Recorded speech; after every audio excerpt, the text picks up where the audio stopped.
Kuna mshia mmoja alikuwa azungumza, sema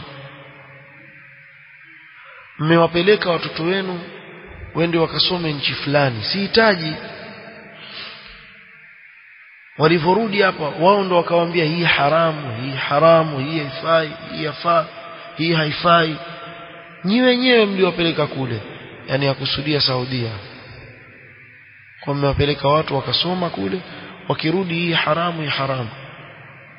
Wala sio sisi mashia, sisi hatujawaambia hii haramu wala haramu.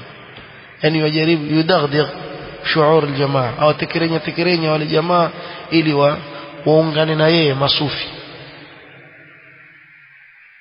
Kisha sasa amekuja na mpya, asema mkeo akiwa mjamzito basi mwelekeze qibla, kisha uweke kidole chako kwenye tumbo lake, sema huyu ni Muhammad, huyu Muhammad, basi tapata mtoto wa kiume. Lakini umwite Muhammad, ikifika si mwezi wa 4 tena mwelekeze kibla, sema huyu ni Muhammad, na kuhakikishia utapata mtoto wa kiume. Waonaje hiyo?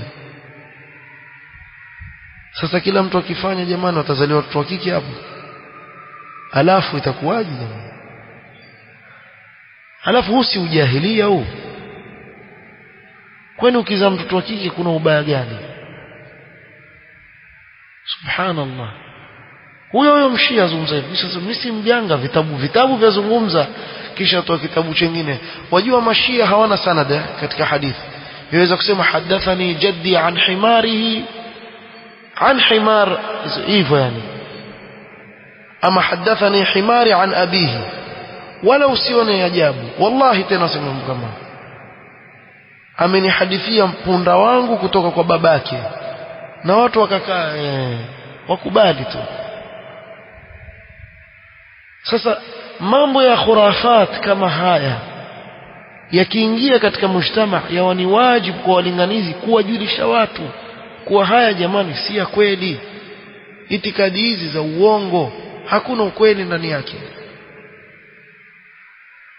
Na haya ndiyo yanaowafanya watu wakasirike dhidi ya da'wa ya tauhid, kuwa wazungumzi wa mambo ambao wamezoea kuyaitakidi na kuyafuata kuanzia utotoni, wakulia nayo, kisha ghafla waje kukuta kumbe ilikuwa ni sivyo, kinyume na vile unavyoitakidi wewe. Hapa ndio vita vyanza.